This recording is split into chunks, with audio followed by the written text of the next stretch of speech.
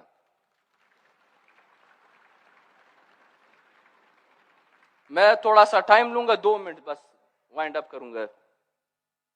لہذا آج ہمیں سوچنا چاہیے، پاکستان کو ایک نئے عمرانی معاہدے، ایک نئے آئین کی ضرورت ہے۔ یہاں پہ فطری صوبے ہونے چاہیے، جس میں جیسے بلوچوں کا اپنا صوبہ، سندھیوں کا اپنا، پنجابیوں کا اپنا، سرائکیوں کا اپنا، اور پشتونوں کا ایک متحد صوبہ بولان سے لے کر چترال، جس میں اٹک میاوالی شامل ہو۔ یہ صوبے خود مختار ہو، آزاد ہو۔ یہاں پہ ایک قوم کو یہ اختیار ہونا چاہیے، کسی اور قوم کو یہ اختیار نہیں ہونا چاہیے کہ وہ کسی دوسرے قوم کے حق کی بات کرے یا مطلب ان کے فیصلے کرے۔ ایک پشتون رہنما، ایک پشتون نمائندے کو یہ اختیار ہونا چاہیے کہ وہ پشتون سرزمین اور پشتونوں کے حق کے فیصلے کرے، ان کے فیصلے ان کو کرنے چاہیے۔ اسی طرح بلوچ کے فیصلے بلوچ رہنما، سندھیوں کے فیصلے سندھی رہنما، سرائکیوں کے فیصلے سرائکی رہنما، اور اسی طرح پنجابیوں کے فیصلے پنجابی رہنما، نہ کہ یہاں پہ کوئی دوسری قوم ہمارے فیصلے کریں گے۔ اس ملک میں ایک حقیقی فیڈریشن بنانی چاہیے، قوموں کی رضامندی سے جو اختیار وہ وفاق کو دینا چاہتے ہیں وہ وفاق کو دے، جو اپنے پاس رکھنا چاہتے ہیں وہ اپنے پاس رکھے۔ فوج اور دوسرے جو ہمارے قومی ادارے ہیں ان میں قوموں کی برابری، تعداد کے لحاظ سے ان میں قوموں کی برابری۔ آخر میں ایک بات کرنا چاہوں گا موجودہ صورتحال کے حوالے سے۔ آج بھی اس ملک میں، بالخصوص پشتونوں کے حوالے سے میں کہوں گا، آج بھی اس ملک میں افغانستان کو اپنا 5واں صوبہ بنانے کا خواب دیکھا جا رہا ہے۔ آج بھی اس ملک میں، آج بھی یہ ملک افغانستان میں اپنے پراکسیز کی پشت پناہی کر رہا ہے۔ افغانستان میں ایک جمہوری سیٹ اپ، افغان ملی اسٹیٹ کو ختم کیا گیا۔ یہ سب دیکھتے ہوئے مجھے British prime minister Herald make ملن کی ایک بات یاد آتی ہے۔ انہوں نے کہا تھا، roll number 1 in politics, never invade Afghanistan. لہذا اس ملک کے ان جرنیلوں سے ہم کہنا چاہتے ہیں کہ خدارا افغانستان میں مداخلت بند کریں۔ یہ ملک اس پالیسیز کی وجہ سے آج ڈیفالٹ ہو چکا ہے، آپ کے ایسٹس گروی ہے، آپ کے سارے انڈیکیٹرز آج بد سے بدترین ہیں، اور آپ کے جرنلز آج بھی سینہ تان کے یہ کہہ رہے ہیں کہ ہماری پالیسیز نے ہمیں یہ کامیابی دلائی ہے۔ یہ وہ جرنل ہیں جن کے لیے پاکستان صرف ایک قبرستان ہے، جہاں پہ وہ مرنے کے بعد یہاں پہ دفن ہوتے ہیں، اور ریٹائرمنٹ کے بعد وہ اس ملک کو رہنے کے لیے قابل ہی نہیں سمجھتے، وہ اس ملک سے باہر چلے جاتے ہیں۔